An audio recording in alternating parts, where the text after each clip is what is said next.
All right, welcome everybody.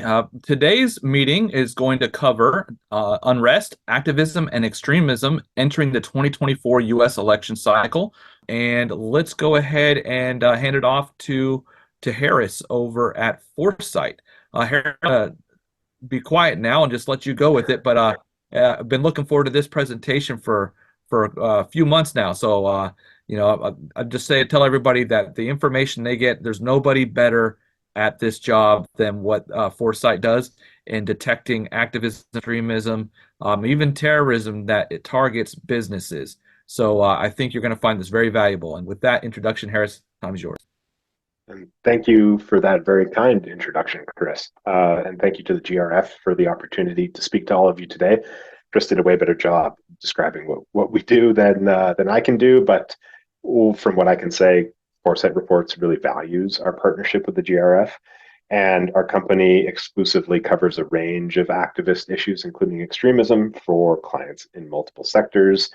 And the upcoming, one could say, current election, for good reason, is attracting a lot of interest. Next slide, please. I like to start my presentations with the key takeaways. You can stop listening after this. That's totally fine. But really want to hone in on these 3 points. Activism and the likelihood of civil unrest, as well as extremism, are incredibly difficult to forecast, especially in relation to an election that's over 10 months away. So with that caveat, I can squeeze and wiggle out of any claims that I didn't predict something that's going to happen. The second is there's a variety of incidents and related threats that can contribute to or hinder activism, the chance of civil unrest, and acts of extremism. And these are going to be present throughout the election year, but some are partially tied to what stage of the election we're in. And I'll get into that a little bit later. I do want to say currently the election is not a primary motivator of activism in the US, and the likelihood of civil unrest at this time is low. However, there are events that could seriously exacerbate the potential for highly disruptive activism and extremism and all those knock-on effects that those things bring. Finally, we found that monitoring movements is going to be the best way to stay aware of threats throughout the election, and I'll get into more detail around that at the end of the presentation. I'll focus my presentation on the presidential election, but I do want to acknowledge that there's numerous other federal, state, and local elections that are going to shape and influence activism this year. I'm also specifically talking about activism and the risk of civil unrest, mass demonstrations, but I don't want that to be the only frame you think about activism over the coming year. Things like the Palestine Solidarity Movement, climate change are important issues that might affect your organizations in different ways and potentially more significantly than the election itself. But with that, we'll go to the next slide. So starting off with a little bit of history, and just a little bit, lets us put the current election into some kind of context. And I think we can all agree, looking at those numbers on the left, talking about the protests at the 1968 Democratic National Convention in Chicago, this would be a very high-risk event.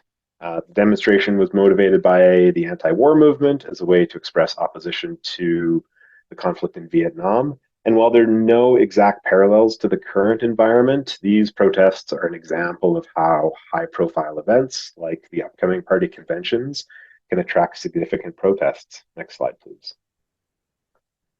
Turning to something a little different, the aptly named Brooks Brothers riot in Miami during the 2000 election saw Republican staffers, many dressed in Brooks Brothers blazers and other apparel, as well as other supporters, gather at a recount location in the very tight race between Bush and Gore. 2 hours after a Wednesday demonstration, the count was shut down over concerns it was not open and fair, and that reaching a court-mandated deadline was not possible. And I wanted to highlight these 2 incidents because I think they're really instructive case studies for the current election, simply because they're so different. If you're talking specifically from a physical security perspective, the DNC in 1968 completely outweighs what happened in Florida in 2000. But if we want to talk about the real and perceived consequences of each, you could have a far more interesting debate about what had the greater impact. And so I want to start the conversation off with that kind of thinking that physical security risks and impacts might not actually have the biggest impact on the election itself. Next slide, please. So turning to something a little bit more familiar to everybody, 2020 is probably the closest comparable election to the one we're currently in, not only due to its proximity, but also its politics. And that's even before we talk about the potential candidates being up for re-election. There are some exceptions to this, most notably the prevalence of COVID-19 and the related delays in counting mail-in ballots across the country. Um, but talking about the specific protest activity, we saw repeated demonstrations in most major US cities. Protests outside of voting centers and government buildings were common, and there was also minor incidents of vandalism at retail locations and government buildings. And then everybody's aware of this. I'd be surprised if you weren't. Following the election, far right groups held protests across the country, kind of stop the steal themed.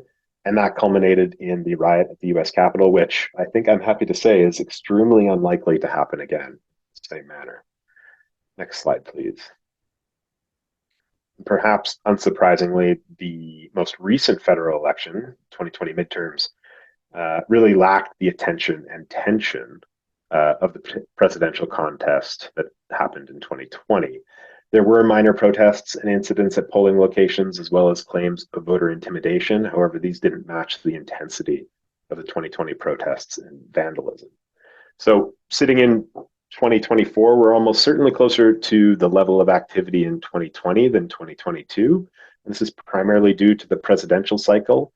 So, given that, at a bare minimum, we should expect demonstrations in major cities and isolated acts of vandalism, with the potential for the aftermath of the election to see recurring demonstrations. Next slide, please.